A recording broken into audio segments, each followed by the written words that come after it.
Rabbi, thank you for coming on, and happy Passover to you. With the President and the First Lady celebrating Easter at the White House just hours ago, what does this season of freedom mean for Jewish families across America during Passover? Well, you know, it's a time of praying for peace and a time of liberation. The hope that everybody should be able to live in freedom is something that we find in the Passover Seder. It's woven into the narrative, along with, sadly, the narrative that dictators and despots will exhibit hate towards the Jewish people and towards the values that we were asked to bring into the world. Yeah, and I know Israel's President Isaac Herzog, he recently spoke, and he said the spirit of our people will prevail. Rabbi Menken, how important is that message right now as we face so many uncertainties and global threats for the Jewish community? You know, the Passover Haggadah lays it out for us that after we talk about the redemption from Egypt and how God saved us, it says this is what has stood for us in every generation. Not only has one risen against us to eliminate us, but in every generation, there are those who seek genocide against the Jewish people, and God keeps us under his protection.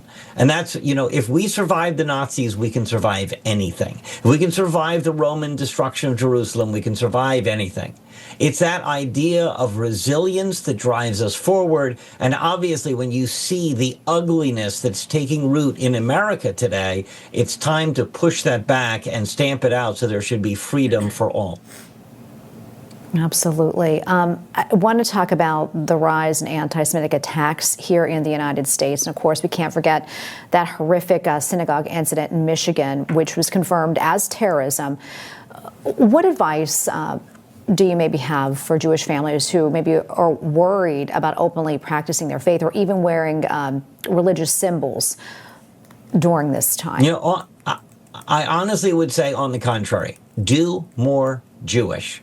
The way to push back against anti-Semitism is to reinvigorate your own personal attachment to Jewish practice and Jewish faith. That's first, because it will enable you to speak with clarity against this insanity. Sadly, there are so many in the Jewish community who've lost any connection to Judaism and Jewish tradition, who now stand up for absolutely false and mythological narratives.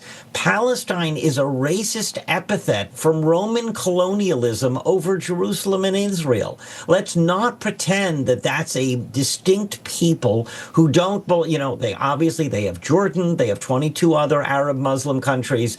It's time to appreciate peace and liberty for all on an equal footing, and that means acknowledging Jewish rights and liberation in the face of this sort of hate. Yeah, Rabbi, before I let you go, what's your message this Passover?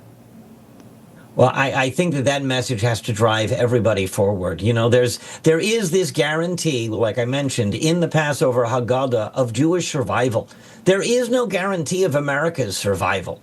German academia literally destroyed itself through anti-Semitism. If you think what's going on at Harvard and Columbia and Princeton is somehow different, you're making a very tragic mistake. America's future is at stake here. And as we approach the 250th anniversary of American freedom, we have to act now to ensure there will be 250 more. Very important message right there. Rabbi Menken, great to be with you, and happy Passover to you. Thank you so much. All right, coming up, Savannah Guthrie returns to the Today Show.